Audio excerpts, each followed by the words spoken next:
No século XXI, o poder tornou-se mais fácil de obter, mais difícil de utilizar e mais fácil de se perder.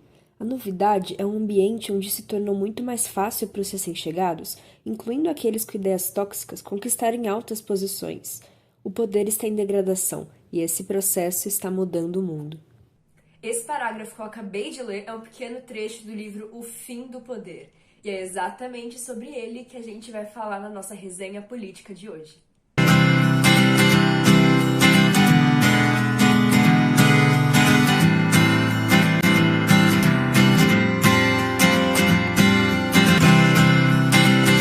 O mundo que nós conhecemos vem sendo reconfigurado. O poder está passando daqueles que têm mais força bruta para os que têm mais conhecimento, do Ocidente para o Oriente, dos velhos gigantes corporativos para as empresas mais jovens e ágeis e por aí vai.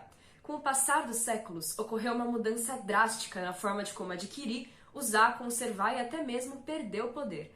E são justamente essas mudanças que o autor Moisés Naim vai buscar entender e nos fazer compreender aqui nessa leitura. Eu vou passar rapidamente pela biografia do autor, porque o histórico dele é importante para que a gente possa entender a base teórica de conhecimento dele no assunto. Moisés Naim se tornou ministro do Desenvolvimento no governo venezuelano em 1989, diretor executivo do Banco Mundial em 93 e em 2014 foi nomeado um dos 100 principais pensadores globais.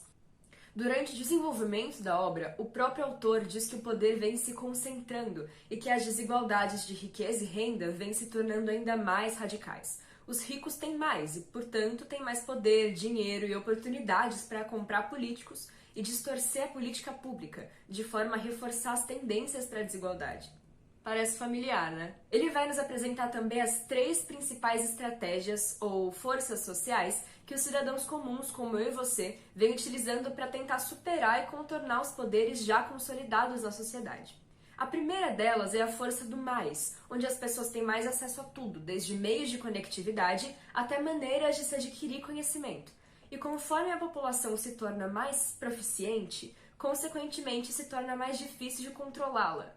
Uma pessoa que tem conhecimento do que é bom para si mesma não vai aceitar se submeter a uma situação onde, por exemplo, seus direitos são negados pelo governo. A globalização traz consigo um aumento no número de revoluções, por exemplo, já que o conhecimento é a ponte mais importante para a liberdade, seja ela individual ou coletiva. A segunda força é a da mobilidade, onde as pessoas vêm se deslocando cada vez mais do interior para os grandes centros urbanos.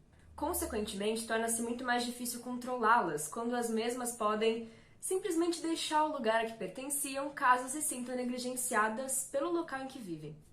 Por último, a gente tem a força da mentalidade, onde as pessoas são mais desconfiadas das fontes de poder e mais críticas em relação às instituições, como empresas, igrejas e governos.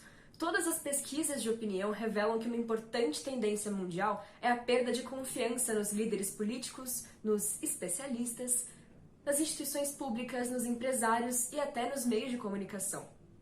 Os cidadãos estão cada vez mais bem informados, têm outros valores e são mais conscientes das muitas outras opções ao seu dispor. Ao mesmo tempo em que traz à tona exemplos históricos, como os desafios enfrentados atualmente por grandes potências como os Estados Unidos, mostra também as consequências populares, como a maneira pelas quais as posições de influência são facilmente conquistadas devido às mídias sociais, e como, em contrapartida, as pessoas e as instituições têm menos condições de mantê-las por muito tempo.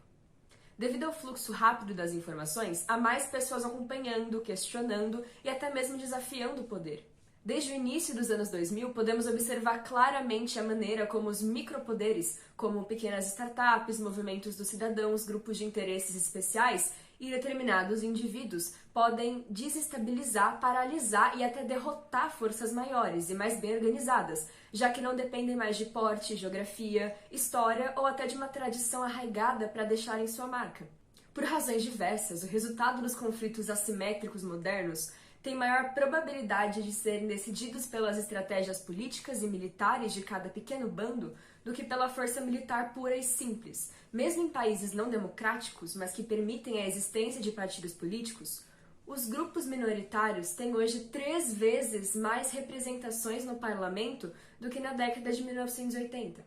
Eleições presidenciais sendo decididas nas redes sociais, assim como o destino de muitas nações. Grandes governos e gigantes empresariais já não possuem os mesmos domínios globais e influências que tinham antes. Hoje, um cidadão com um celular e acesso à internet pode facilmente derrubar governantes, empresas, fazer com que surjam líderes carismáticos e muito mais. Nas palavras do próprio autor, a lição que um atacante solitário ou um pequeno grupo de combatentes motivados podem infligir danos severos a uma grande potência já está consolidada na mente de milhões de pessoas e não vai ser esquecida tão facilmente.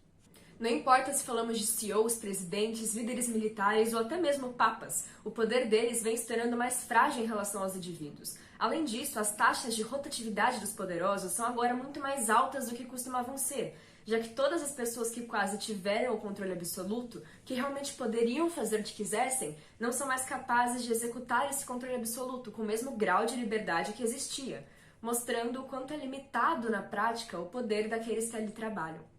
Em muitos momentos da leitura, o autor nos traz muito claramente para a realidade atual, onde conhecemos e compreendemos os problemas vivenciados pela nossa sociedade melhor do que nunca, mas mesmo assim parecemos incapazes de lidar com eles da maneira decisiva e eficaz.